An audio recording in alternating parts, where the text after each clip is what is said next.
Welcome to the Standard of Truth podcast. In this podcast, Dr. Garrett Dirkmott and Professor Richard Leduc explore the early history of the Church of Jesus Christ of Latter-day Saints and the life and teachings of Prophet Joseph Smith. They examine the original historical sources and provide context for events of the past. They approach the history of the Church with faith, expertise, and humor.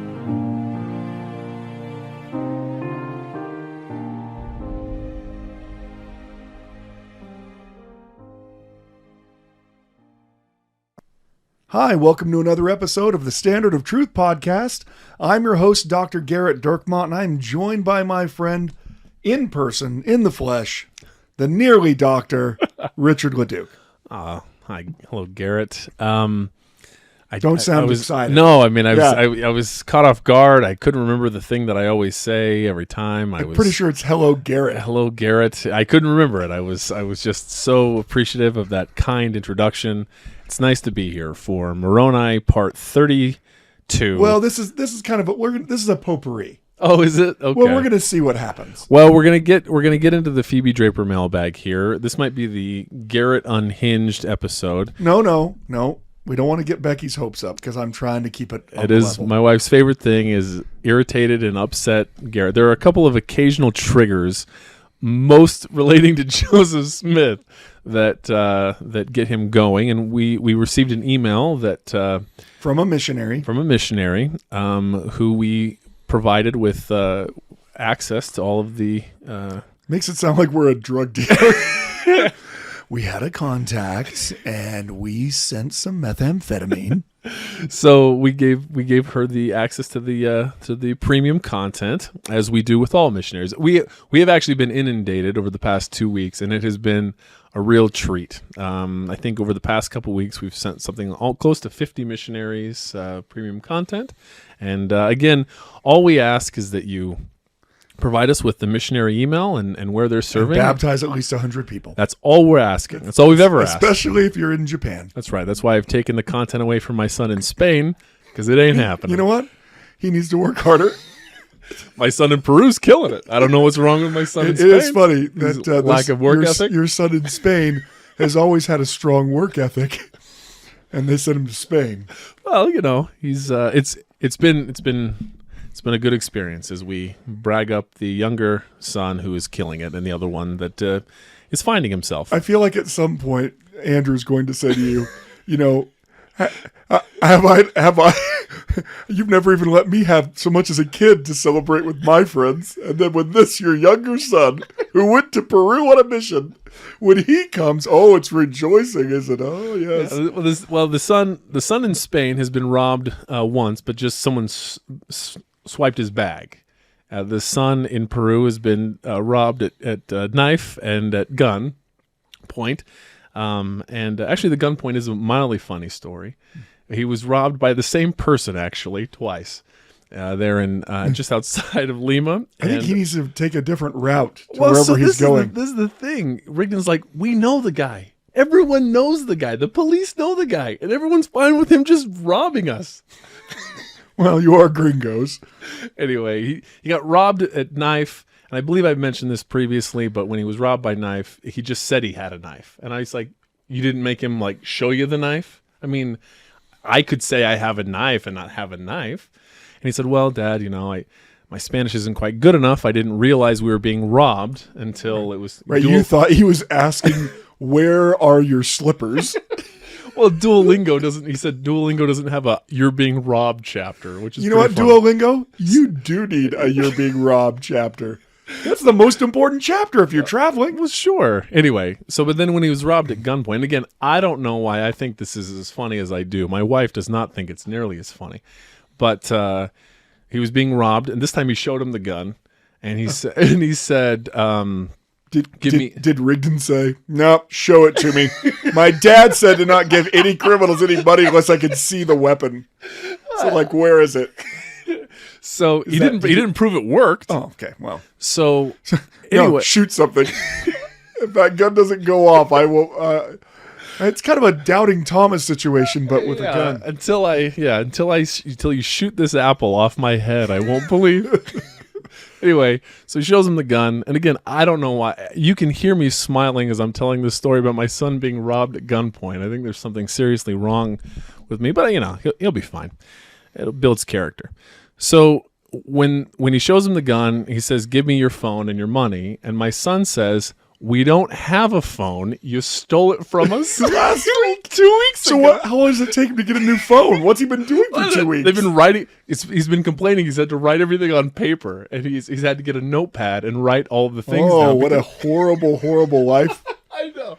Well, the being robbed, I think, is a legitimate concern. I got to tell you, kids today, am I right? They don't know how. First, okay, They don't know how to be robbed. I feel bad that he got robbed, kind of.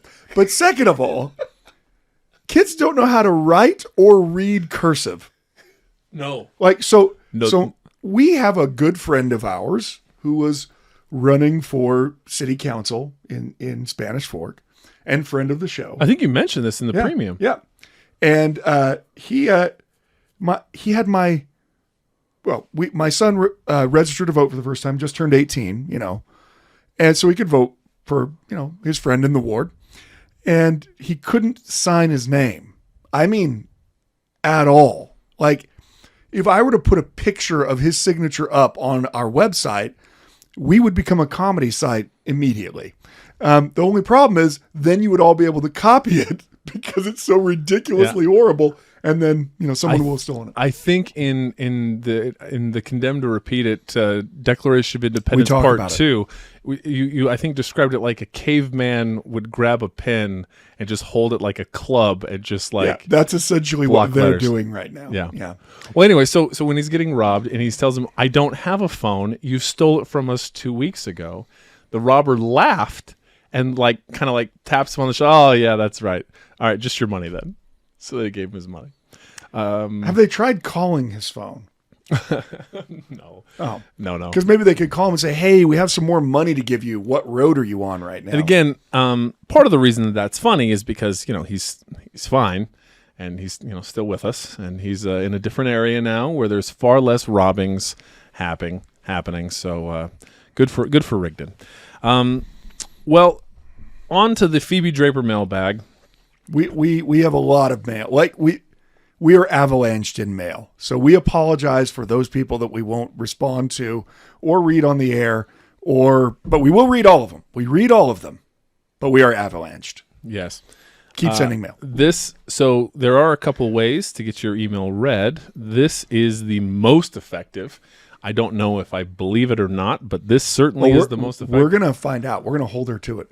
So the subject is, "I will subscribe if you read my email." And, wow. And Tylee, that goes straight to my heart. Tugs on the old heartstring. Garrett, my husband and I. Are we going to need Tylee to send us a screenshot of her having subscribed?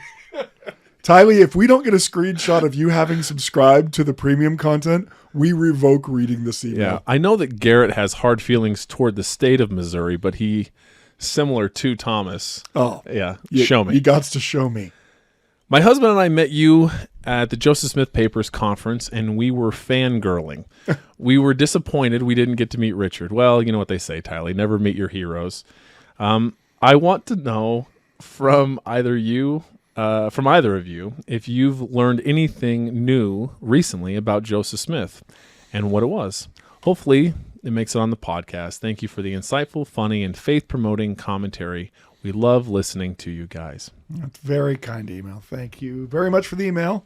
And you don't have to subscribe if you don't want to, but you did say that you would. Yeah, no, you don't have to. I mean, we know where liars are thrust to. Yeah, I mean, it's not like they're just carefully placed down in hell. They're thrust. Yeah, it's like a shot put event with the Archangel Michael. Yeah. So, Garrett, what new things have you learned of Joseph lately? A lot of things, but I mean, I think you're still learning new things all the time. I'm learning new things all the time.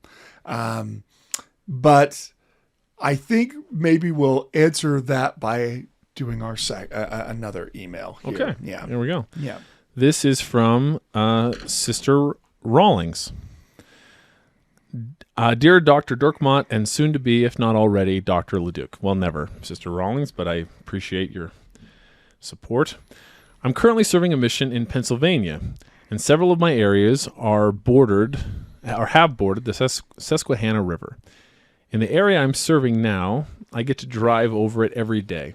I've been serving for a little over a year, and I'm loving it. This podcast was influential in my preparation to be a missionary. Oh, wow. And has continued to help me in my service. So she's allowed to listen to it, or at least Did. she is listening to it, I guess, I or believe I've sent. I'm gonna get our crack research staff to make sure that we've sent her the access to the premium. okay. I don't know that she asked When for Richard it. But says crack research staff, it means he's going to be typing on his laptop next to me while I answer the question. it strengthened my testimony of the living prophet and helped me gain a greater appreciation for the prophets that came before him. On P-Day, I overheard my companion talking about me to her family, and she told them that I know my church history. Awesome. That is pretty great. I owe a lot of that knowledge to things I've learned from listening to your podcast. I'm able to testify more confidently of things that are true, and it's helped me avoid the trap of being Gettysburg Park Rangered. Wow. This That- is what. Yeah, That is literally That's the very, very funny. greatest use of a term that we've had. So I will say, Gettysburg Park Rangers. so she does get to her question here in just a sec, but I will say in discussion with my twice robbed son Rigdon, he was talking at Thanksgiving about we got to talk to him for just a brief couple of minutes, and he said how he started listening to the podcast. Whoa. I know, and I tried to get him to listen to the podcast prior. And it's just like, hey, here, Missionary Extravaganza episode. Here's about 27 episodes. It really helps to frame some of the core beliefs of what it is that we believe, what other people believe, and to give a greater context. And he's like, okay, yeah, I'll give it a shot. On the drive down to Lake Powell with some friends, he listened to it for, he said, 15 minutes before he was so bored he had to shut it off. Yeah. We don't compete well with Lake Powell or friends. Or anything. Yeah, I mean, well, so this is to like his point. if you're in a doctor's office and you've been waiting for 2 or 3 hours, by the 4th hour, you can get 15 minutes. By doctor's office, he means chemically induced coma. Yeah, if it's playing on a loop as your family's trying to wake you up and demonstrate brain function, yeah, Activity, yeah. There's no waves. You know what? We kill it with no brainwave, folks. it's one of our key demos is people who are not conscious. Mortuaries, coma wards, we Yeah. kill it. Yeah. Unintended.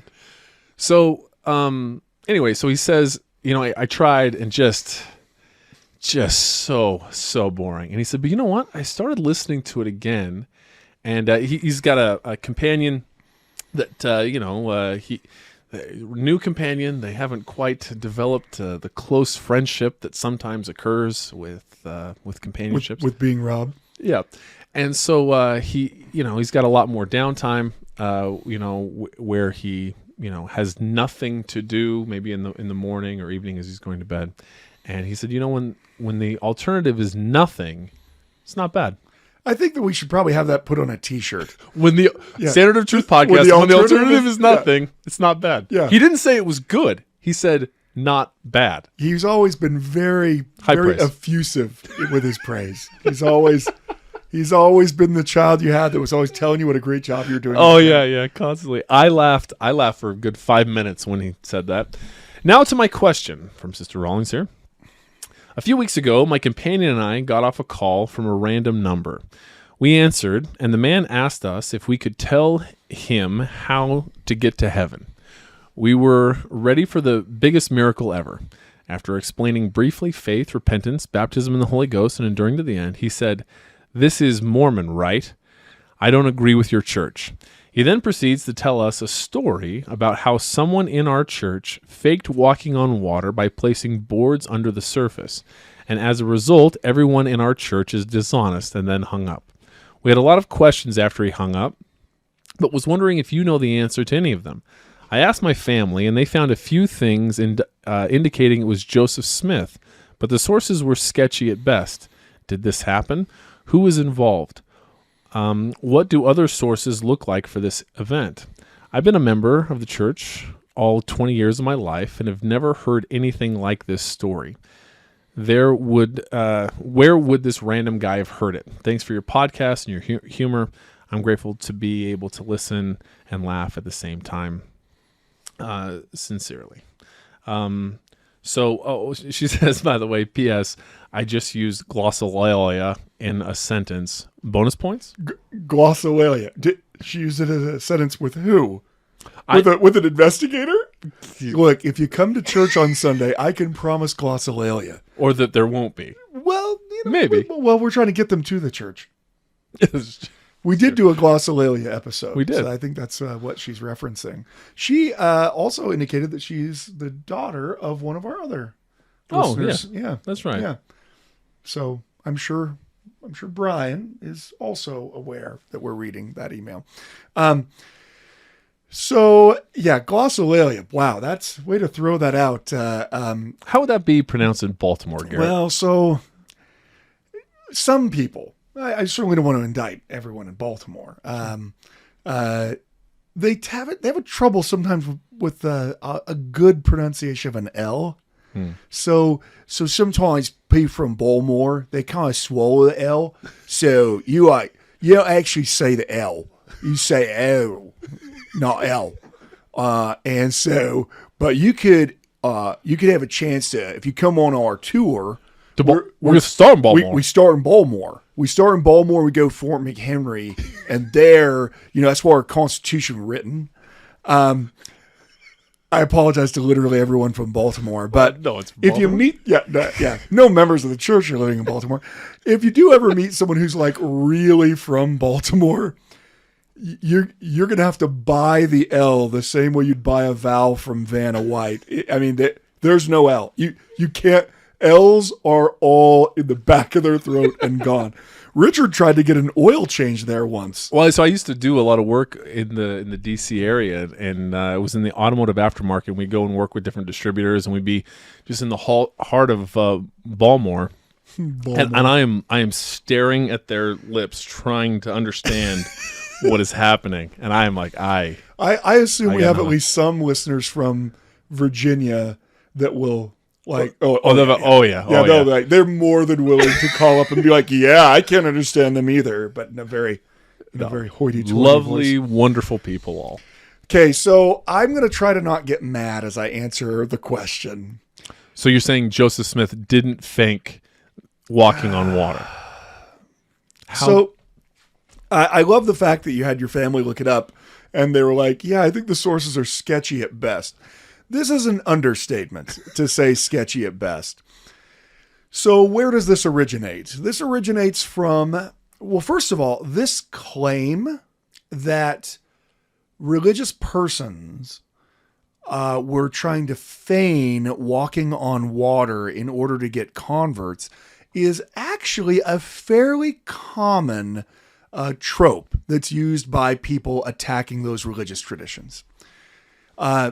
Because what are you trying to say? You're trying to say that anyone who's following them is just a dupe or a liar, right?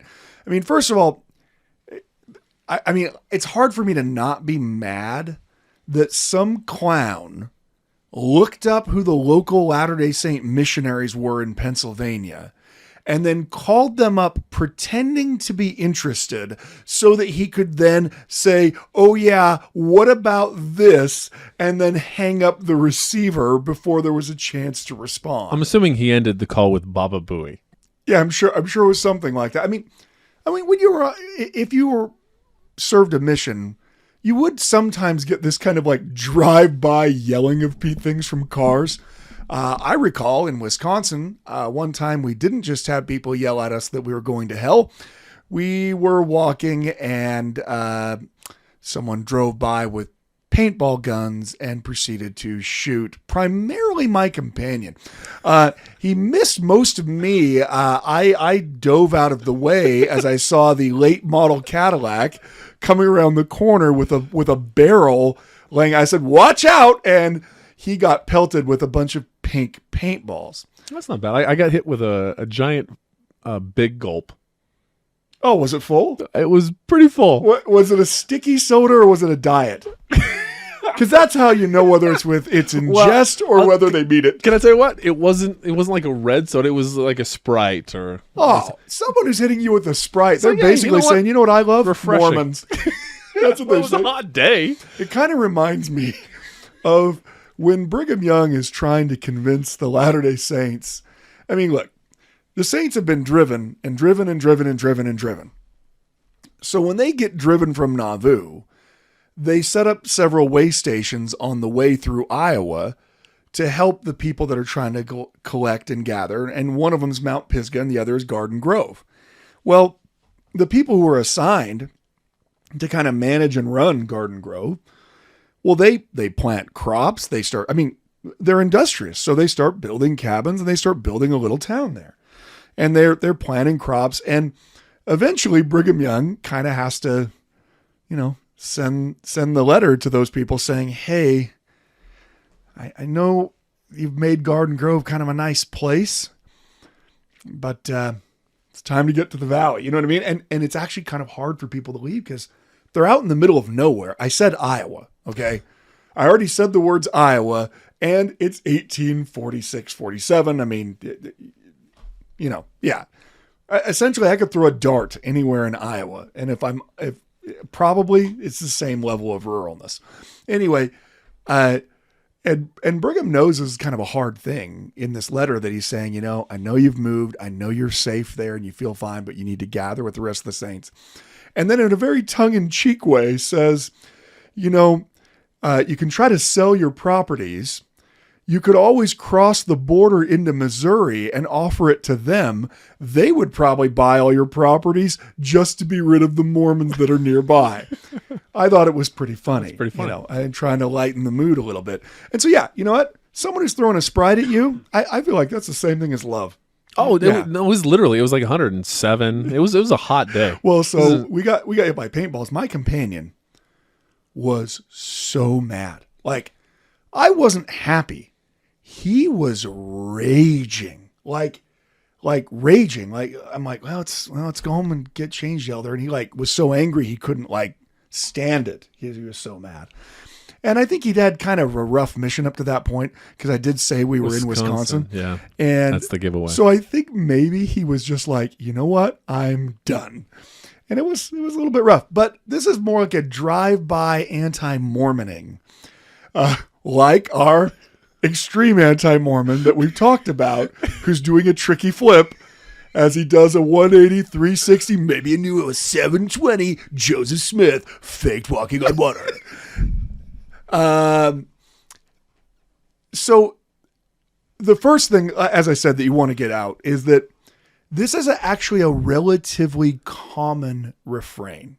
Actually, you know what? You know what I want to talk about first? At some point, I'm going to talk about that. See, I'm already being derailed. Yep. I'm being derailed. We're going to need to call Becky. Becky, you need to come help me out here. This is your argument. Okay, you took the time. You took the time to look up what the names of the sister missionaries, where they were. Look it up, find it online. Okay, sister missionaries. Whatever. You took the time to call them. You took the time to go through the song and the dance of pretending like you were interested so that you could drop a gigantic truth bomb on them. And that's what you came up with? This is the dumbest thing I think I've heard in a long time. So you're mostly offended that there's 30 better anti-arguments? Look, there's lots of, I don't think any of them are good, but I mean, better. At least come at me with some John C. Bennett. I mean, something. Yeah. Dig a little, get an Eber Howe. Kinderhook plates. Yeah, they're better. Why don't you at least try? Why don't you at least say something? I mean, this argument is so bad that it's like how in the world would Joseph have been able to run if he was carrying 50 pounds of plates? And literally every Navy SEAL on earth is like, I'm pretty sure you could do it. Yeah, I've heard tell that people have the ability to run with 50 pounds. I mean, these are dumb arguments. They're dumb arguments because, first of all, they deny the power of God. But second of all, they are sourced horrendously. And they are all of the, it just stands to reason variety. Even in her email, she said, well, if the members of the church were lying about, Joseph Smith walking on water, then that means all members of the church are liars. You couldn't find one person trained in logic or rhetoric that would say that makes that a true statement. That's one of the dumbest well, therefore, thus, I've ever heard in my life. So you think this person probably was a professor at Penn then, you think? You know what? I don't know where he was a professor at. My guess he was a professor at YouTube University, where he listened to someone mock this and then, without doing any research on it on his own, went and threw it up there. But I don't know where to start with where I should say this comes from. Should I start with where he probably heard it, or should I start with where it originally comes from? Let's start with originally. Okay, let's go back to the original sources. That's right. Let's get into our time machine. Diddly-doo, diddly-doo. Like I said, this accusation is made to multiple different religious people over the course of time. It's a fairly standard trope that they are claiming that they performed a miracle, but of course they didn't perform one. In fact, that trope of claiming to perform a miracle, but of course they didn't perform one, goes all the way back to Jesus, the New Testament. It goes all the way back to the New Testament where, you give God the praise, for we know this man Jesus is a sinner, right? I mean, that you couldn't possibly have been blind. Whether he be a sinner or no, I know not. This I know, that whereas I was blind, now I see. The arguments from the beginning were it had to be some other type of thing. And when Jesus' body is no longer in the tomb, the New Testament tells us immediately you have people saying, well, his followers came and they stole the body. That's what happened. All an attempt to discredit the other aspects of that religion. So the Saturday Evening Post, we don't know exactly the date on it. I'd have to find the actual newspaper, and it's not digitized. But either in the last couple of days of March or in the first couple of days of April, published this article from New York in 1834. So early April, probably 1834. It was then grabbed and reprinted everywhere. It probably was reprinted as far south as Baltimore. Actually, I know it was printed all the way down in Milledgeville, Georgia, which I'm not even sure where Milledgeville, Georgia is. Do we have any listeners in Milledgeville? If we do, go Dogs. Do you think that they're Georgia fans? What if they're Georgia Tech fans? They are not. So no one in Georgia. What if they're Georgia Southern fans? Georgia State fans? So do you think everyone just pretends to be a Georgia Bulldogs fan when they're about to go to the national championship? They're potentially about to win their third national championship in a row. They're going to, allegedly for entertainment purposes, 4.5-point favorites over Alabama this weekend. That seems like a small favorite, though. Alabama's Alabama, but Georgia's supposedly incredible. This is the same Alabama team that literally won against the Auburn team that lost by 21 points at home to New Mexico State. Now, anyone who follows college football knows that there's a couple things that no SEC team is ever allowed to do. Including Vanderbilt. One is not pay their players. Two is you can't ever lose at home to... Not even New Mexico. New Mexico State. Right. Well, New Mexico State's having a decent 2 years ago, New Mexico State won one game. Sun Belt Championship, I think they are. Yeah. Look, that's great. Auburn lost, getting boat raced at home to New Mexico State. 4th and 31. That was the most incredible. I was screaming at my why TV. In the world? You know what? Hey, here's their best receiver. Let's not guard him.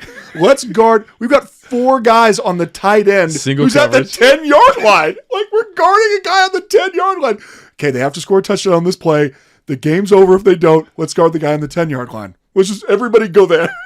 I don't know who called that, but, it worked out for Alabama. Long story short, go Dogs. Yeah, long story short. Anyway, this is reprinted all over the place. And you actually see this is how many rumors about Latter-day Saint history get started and how they get circulated.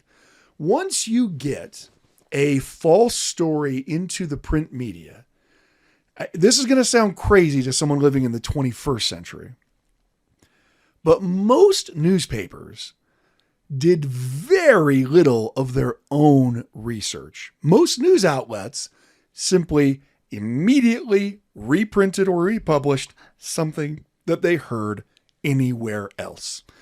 Their level of source checking was, I heard someone who said this, at a different paper and we're printing it. Yeah, very different from today. Yeah. Today, people vet every source. Today, there's no partisanship. Today, there is no greater source of honesty than the news media. And so this is how the event is titled. Tragical event. Tragical with an AL at the end there. Tragical, which in Baltimore would have been a tragical event. The following tragical story of a Mormon preacher. Now notice the original story does not actually say that it's Joseph Smith. The original story says, a tragical story of a Mormon preacher is given by the editor of the Independent Messenger, which is another newspaper, which becomes defunct very quickly. Okay, so look how far removed we are already, okay? The following story is given by the editor of another newspaper on the authority of a gentleman from the western part of the state of New York. So before we even begin to read the story, a guy tells an editor that they've copied a here. guy tells an editor who then writes it, and this editor copies what that person has. That's our most original source. The source itself, and for the 19th century, this is pretty crazy. The source itself says, we shall expect to see it authenticated by the Western papers if it be true. So they're even couching. So in the original publication, the editor, who is no fan of Mormons and hates Mormons and writes all kinds of negative things about Mormons. You just assume? No, that's not even post all kinds of negative things okay. about Mormons. Look, okay, first of all, every newspaper posts negative things about Mormons. I don't know you, but yes. Yeah, it's kind of like it's not hard to find a negative posts, about hated groups, even today, right? And so back then, Latter-day Saints are thoroughly hated, and so newspapers know that an article someone will read is anything to do with Mormons, because Mormons are weird and Mormons are apostate and Mormons are this and Mormons are that. So it doesn't even actually matter what it says. And so a responsible news outlet would say, okay, that's a crazy story.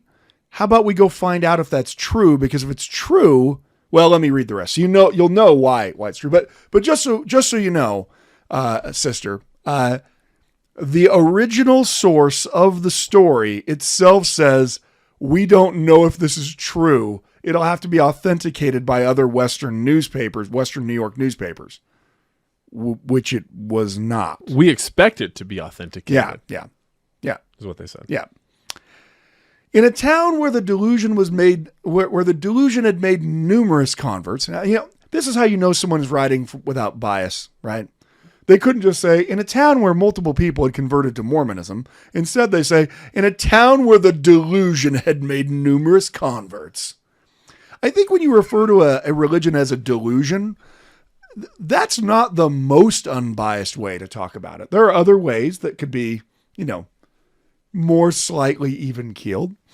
The disciples were summoned to assemble in a wild place, meaning somewhere out in the forest.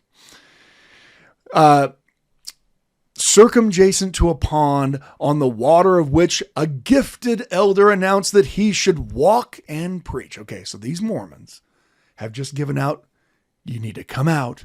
I'm going to go walk on this pond. I'm going to go walk on the water. The believers notified their doubting friends, and great things were anticipated.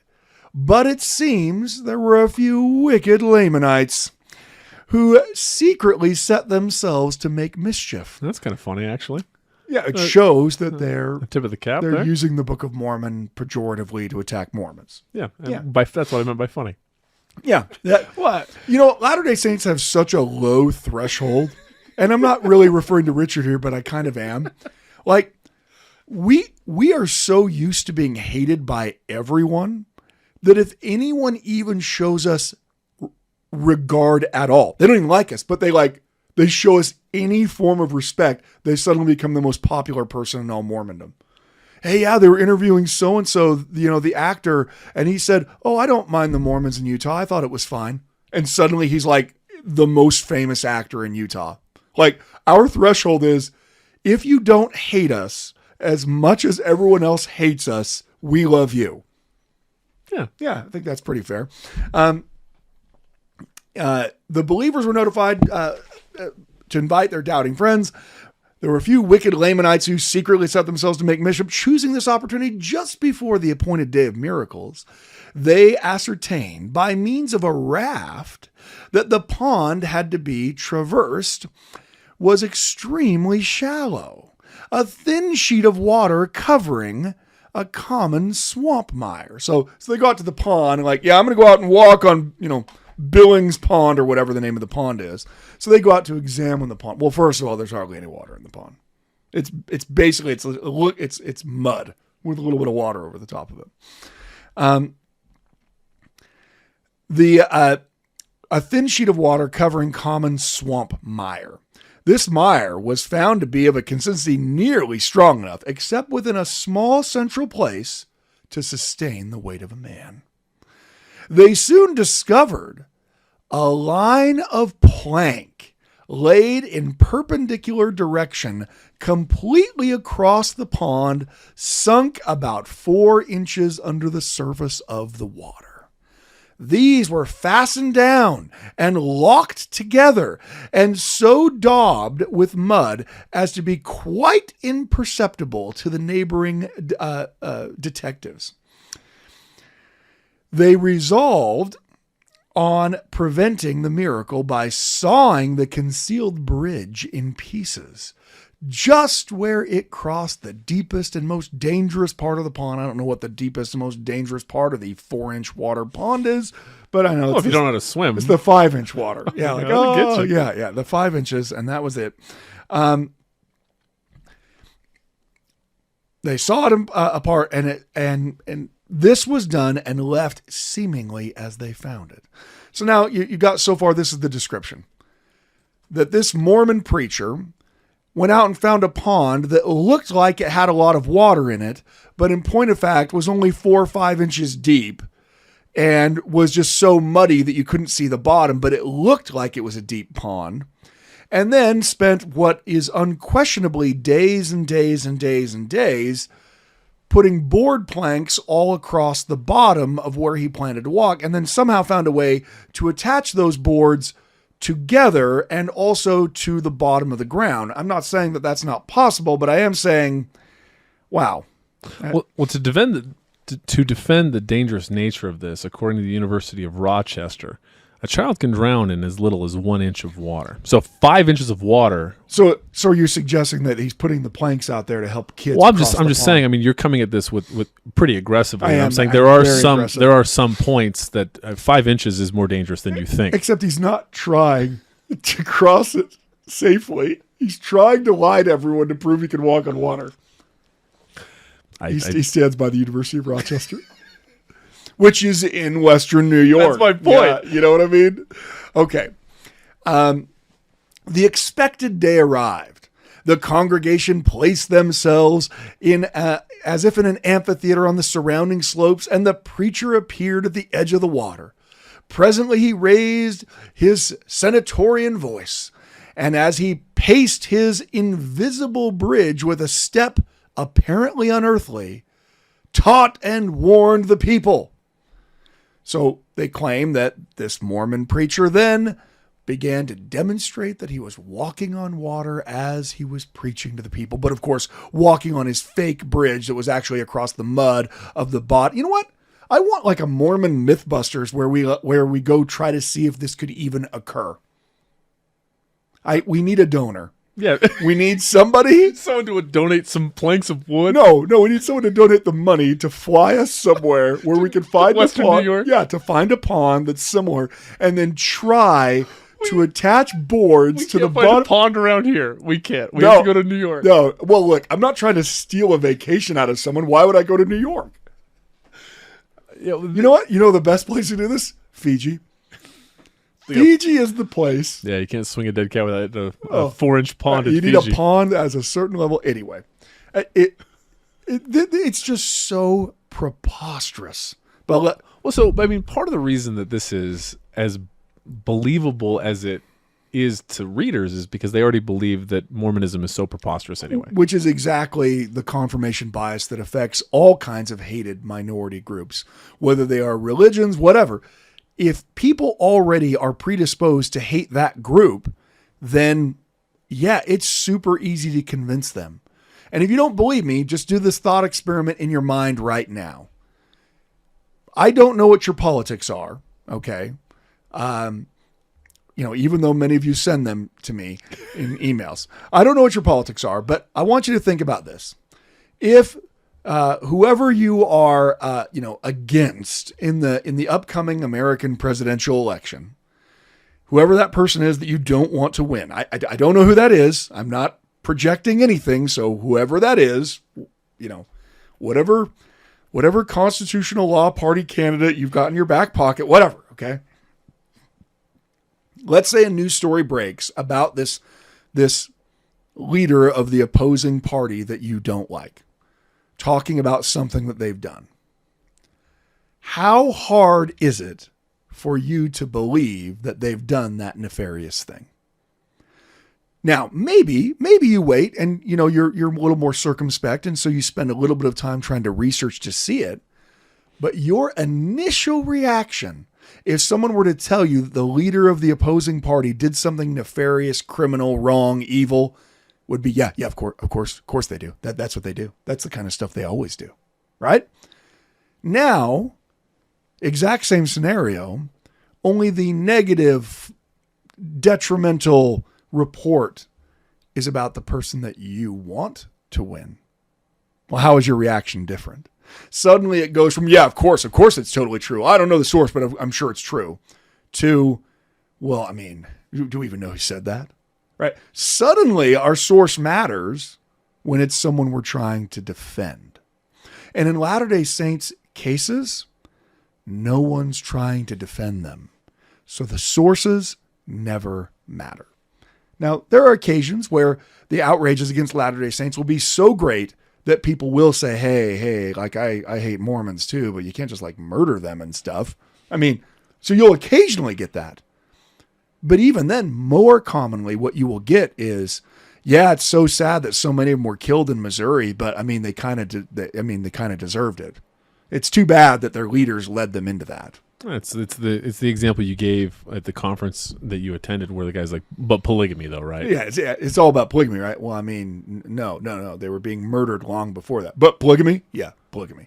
I mean, the reality is that, yeah, this is poorly sourced. But the other reason why it's believable is when you attack a despised group and you provide detail in a narrative like this, well, hey, this is a fun story. This is a story I can tell at the pub. Hey, you remember that Mormon preacher in New York who, like, he was trying to walk on water? But this guy's getting increasingly drunk as he tells the story. Yeah, of course. He's trying to walk on water, like, this fills that kind of need of otherizing someone else by denigrating them, right? You're deliberately making it seem like anyone who believes in Mormonism must be an absolute idiot, right? Only stupid people who are tricked by a fake walking on water could possibly believe it. That is a way of delegitimizing their belief, right? Oh, the only reason you believe is that you haven't done X. I remember when I was on my mission, I've told this story before on the podcast, but you know what? We have a lot of turnover in our listeners and no one really listens anyway. And it's for Rigdon now. That's fine. Yeah. Hey, Rigdon, this is for you. I remember when we were on our mission in Wisconsin, there was a preacher who made it a habit of trying to attack Latter-day Saint missionaries. And it was to the point where my companion, who'd been in the area when I got there, knew this guy's car because as he was driving past us one day on the street, he slammed on his brakes, and my command's like, oh no, oh no, oh no. And I'm like, what is this like? I mean, it was like a Geo Metro. So it's not like I thought like, oh no, we've clearly offended someone in the gang community. No, I mean, I didn't know what was going on. And hops out this pastor. Well, this pastor regularly attacked Latter-day Saint missionaries. And the way he attacked them was the same. I mean, it's all the same kind of anti-Mormon stuff. But the primary point of attack that he would make is that Latter-day Saint missionaries don't know their Bible. And the only reason why you believe in Mormonism, the only reason why you belong to this cult, is you've never really read the Bible. You haven't read the Bible, and that's why you've been able to be deceived by these Mormons. Well, he hops out of the car and immediately, and my companion had already had multiple run-ins. This guy apparently, anytime he ever saw Latter-day Saint missionaries, would do this. He'd stop his car, middle of the street, and go out and attack them to let them know that they were all going to burn in hell, which he did let me know I was going to burn in hell. Well, I mean... He said he felt bad that I was going to hell, though. He did. He said, you know what? I feel bad. I feel bad that you're out here doing this when you're just going to burn in hell. That's what he said. I was like, well, you know what? Nice. You know, I appreciate that. Yeah, tip of the cap, and I'm on my way. I hate to break it to you, in Mormonism, we don't think anyone's going to hell, not even you. Which is really where I'm at a disadvantage here, right? I don't have the ability to push back and say, I'll see you there. Well, I guess I won't, because we won't see anyone there. Anyway, this occurred a couple of times where, you know, and it was always the same refrain. You guys haven't read the Bible. You haven't read the Bible. One day we're teaching some people, and we start to track the street around them. We knock on a door. The guy answers the door, and he's like, oh, yeah, we'd be really interested. So already all kinds of alarm bells are going off in my head. I served a mission in Wisconsin. The only people really interested was nobody. Okay. So anyone who, when the door opened and someone was really excited to see you, that was fake. You knew it.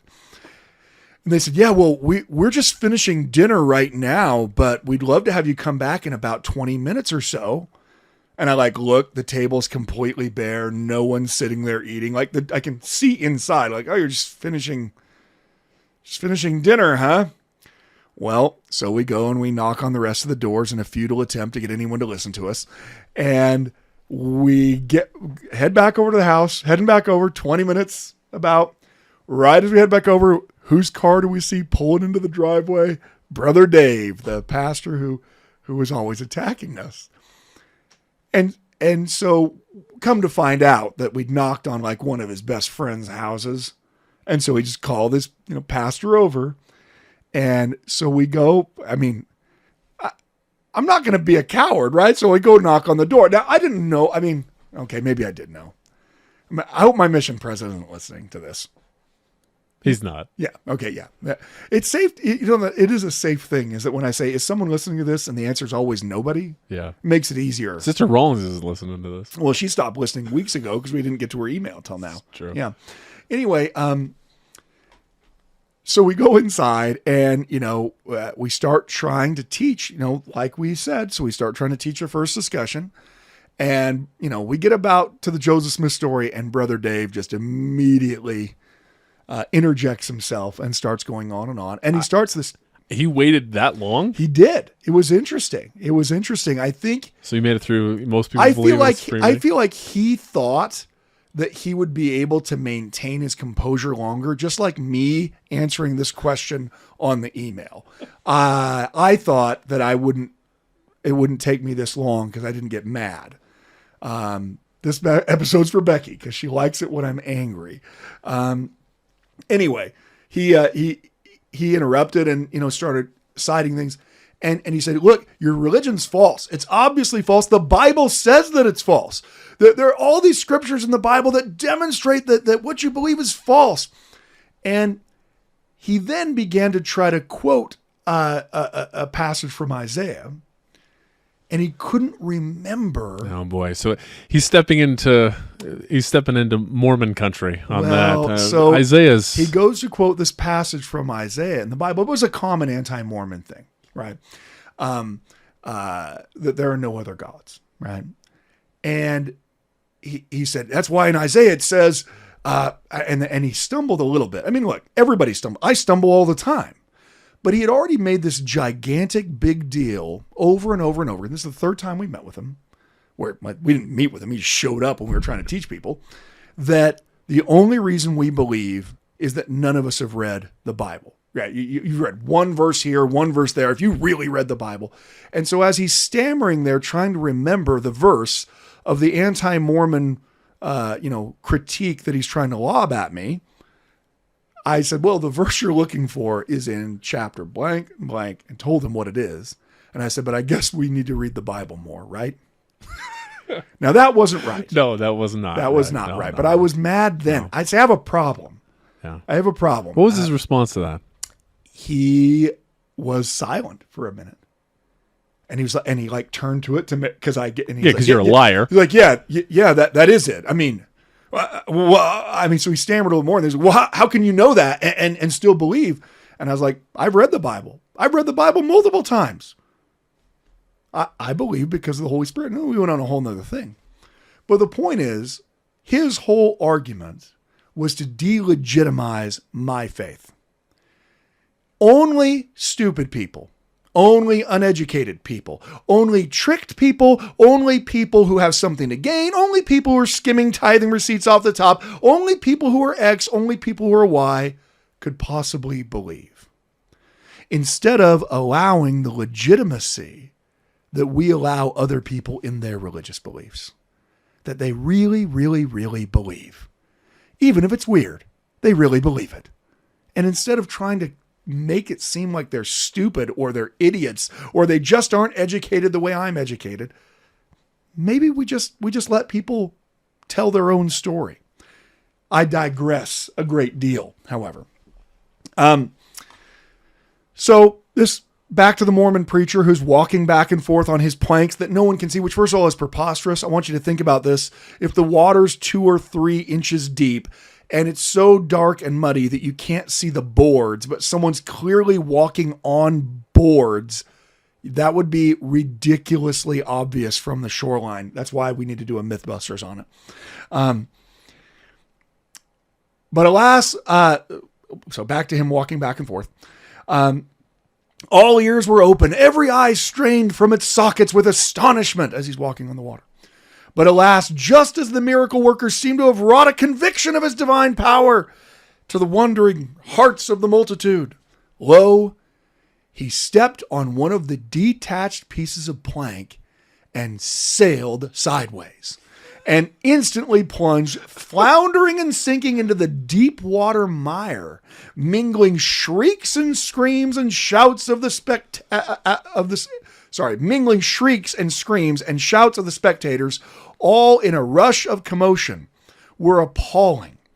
The scene was indescribable, but don't worry, this editor is going to describe it for us. Even those who had spoiled the miracle were filled with horror when they actually saw the unfortunate impostor disappear.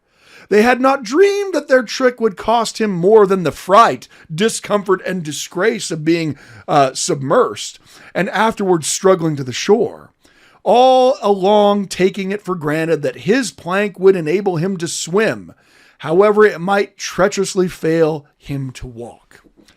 But the tale closes with the close of his life and the consequent close of Mormonism in that vicinity. He died. He dies. Oh, no. That's why it's a tragical incident. Joseph died? Well, this preacher does. Oh, I see. But then eventually it becomes Joseph, which is weird, right? Because he was murdered by a bunch of anti-Mormon pieces of garbage. This is 1844? This is June 1844? This is 1834, but Joseph, interesting. in a miracle, is able to manifest himself for the next 10 years. Can I tell you what? I would actually, that's almost more impressive than the walking on the water. If he was dead but still alive? Yeah, for 10 more years. Anyway, he sank, and long before the confounded assembly were in any condition to afford him relief, he perished, a victim to his own imposture. It's well written. Clearly it's written by an editor. It's beautiful, right? It has all the kinds of things you want in it, right? This story. Here's the problem. This is the original source. The original source says, oh yeah, this story will be confirmed.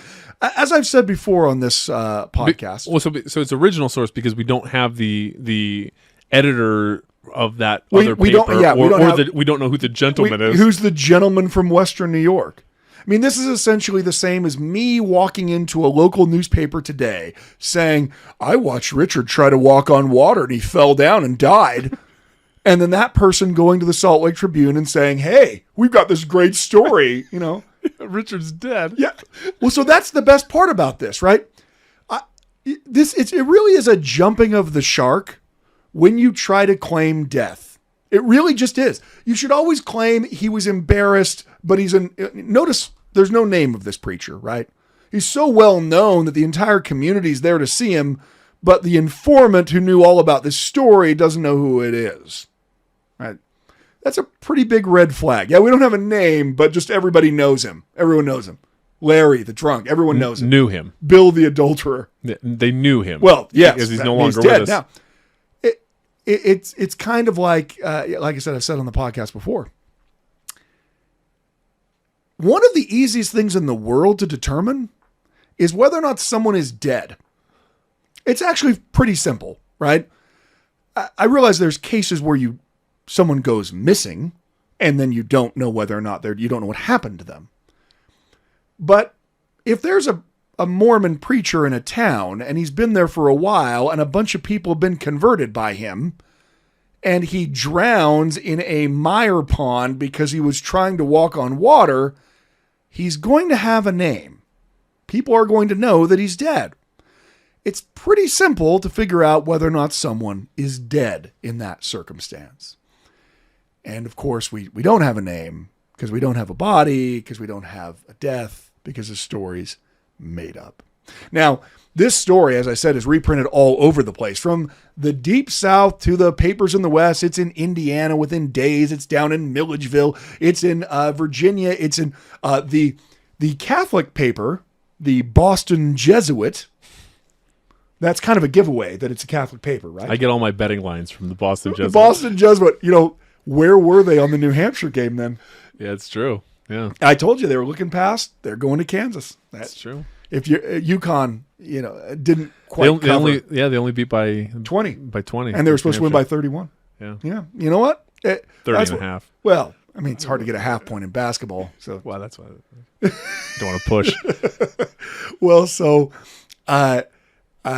the Boston Jesuit, of course, a Catholic newspaper, reports it as well. It's repeated everywhere, although not everywhere with the same caveat of we don't have any.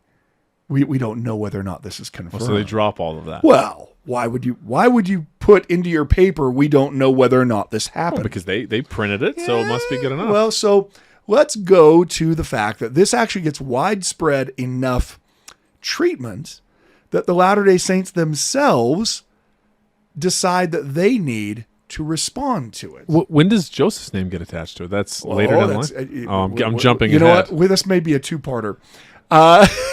I can see. So, not knowing any of this information before we talked about the pre-show meeting where I said, all right, so what's you're going to find out. Yeah, you'll find out. And I can now see why you're as irritated as you are, as this is the most ridiculous thing ever. And someone in the 21st century is using it as though it's a good argument. Like, isn't that a special kind of crazy? You know what I mean? That this person is calling up these sister missionaries and saying, hey, look at what a great argument I have. And in fact, this had made such inroads. It had been spread so far within the few weeks that it circulated like wildfire that, in fact, the church's newspaper, the Evening and Morning Star, is going to respond to this. And we will talk about that in our next episode. So if you want the exciting conclusion to plank walking, drowning in a mire guy, preacher, but possibly Joseph Smith, but not really, but possibly, but that's the worst source ever story. Join us next week where we'll talk about that and then some other questions that we received from our listeners. Thank you so much for joining us. Thank you for listening to the Standard of Truth podcast, hosted by historian Dr. Garrett Dirkmaat. If you know anybody that could benefit from the material in this episode, please share it with them. And for more resources, visit standardoftruth.com. Until next time.